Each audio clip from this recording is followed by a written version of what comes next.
Christmas season, our brotherhood here in the MJLs decided to have an exchange gifts. You might be wondering, like, saan sila kumuha ng pera? Yung ano po ninyo, pamasko po ninyo. Because you just gave us money, so we just end up like using some of it, no? Of course, we don't, like, because it's everyone, it's not just for a particular few. But I find it fascinating. I'm a bit the more negative, the more antagonistic about the plan. Because the plan is, you have to tell anonymously what you want. So ano yun? Inutusan ka lang bumili sa mall, sa Shopee, ganun. Sana sila na lang bumili, nagutos pa ng iba. So, I said that clearly, but they don't mind. Why they want to still say what they like. And some of the brothers find it fascinating na they would receive something that they requested. So, why would they like that? Maybe they don't like the idea to receive something that they do not like. And I know that some of you, especially during Christmas, Father, I'll just give you money, just buy what you like. Because it's difficult if I'm gonna give you something and then you don't like. No pressure, ha? No pressure. You don't have to give us gifts. I'm just telling you stories, okay? Hindi wala pa akong pinaparinggan or something. But what I'm saying is, even for us, maybe there is really that feeling that if you are given something and then you really don't like it, like it's a letdown. You're parang, no, we see that, like, even young people will have exchange gifts. I think it's kind of abolished already in some other schools because it's a bit difficult to find gifts now, expensive, etc. I've seen online, no, someone would give a particular, to make fun of it, like hollow blocks, binalot para ibigay. So that's very cruel, no? So we want gifts that we like, right? And then we treasure it, like, oh, I really like this, thank you so much, like that. And then you treasure it. But maybe we're not expecting so much of that if the person that will give us the gifts is somewhat like we're not really close. No? Like a company exchange gifts, perhaps. You don't, like, it's okay. Like, we're not really that close. But imagine, you have 10, imagine your loved ones, your spouse, your family members would give you a gift.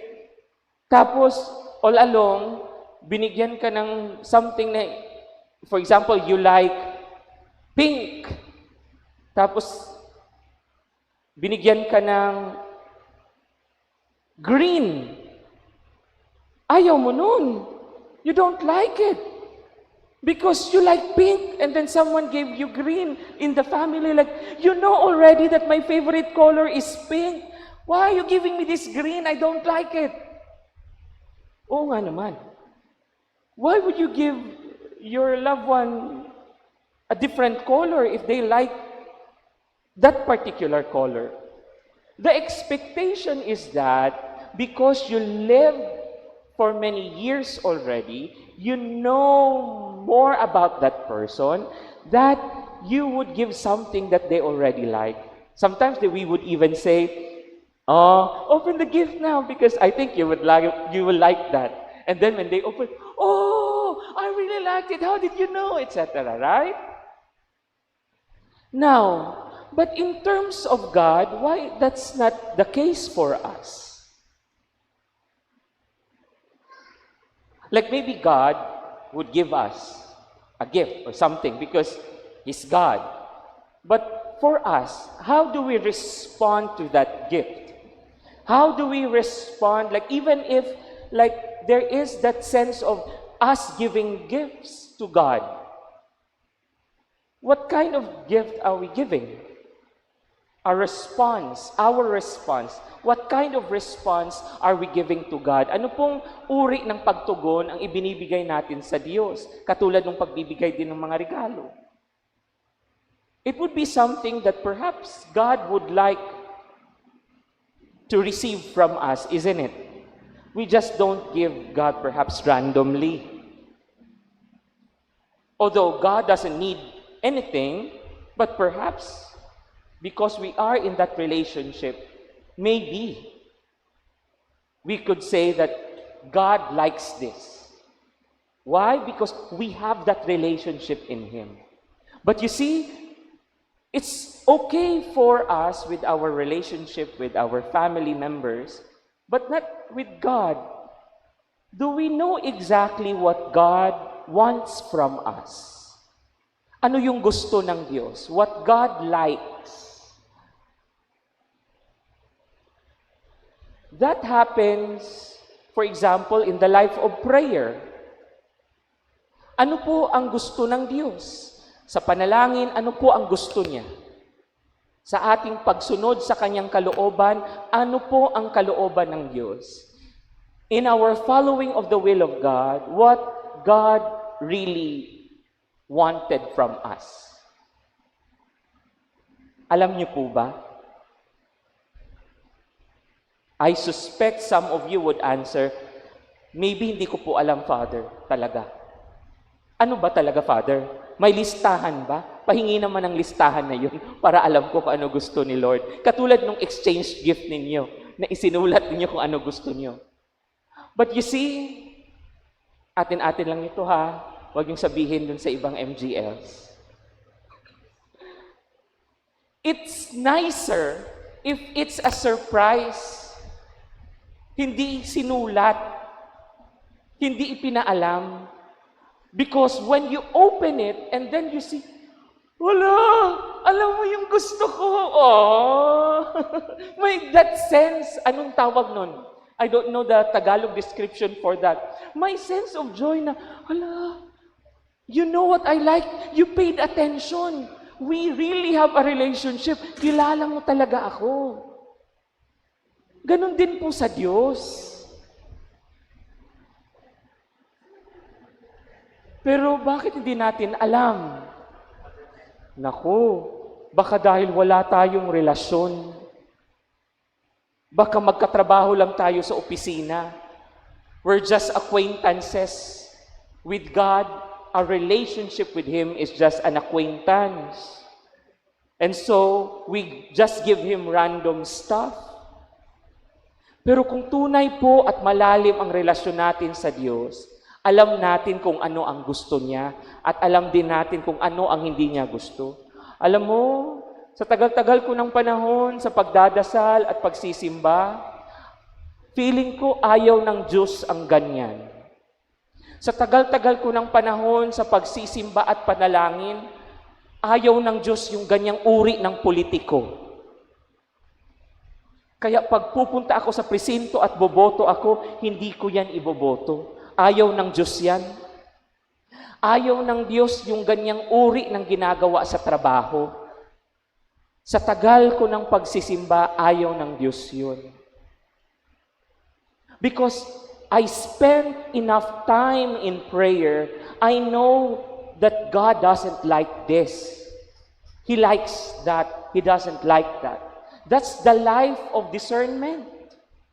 We spend time in Him in the hope that we would be able to understand what He likes and what He doesn't like. So when we go into discernment, especially for the religious life, for priesthood, God would not just immediately say to you, I want you to do this. Sometimes we have applicants and they would say, Father, I want to become a priest. And I sense it's the missionaries of God's love because Mama Mary told me so. Well, like really like black and white, like really concretely and clearly like that?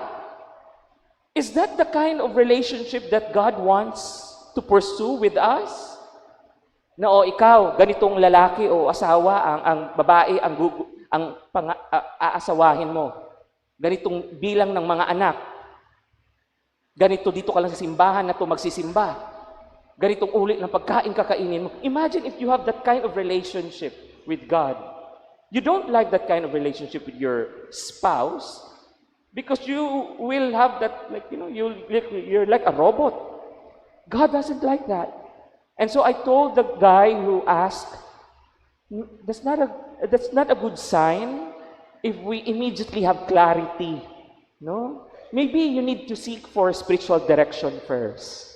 And spend time more in prayer and truly listen to God. In our gospel reading, we are being invited by Jesus.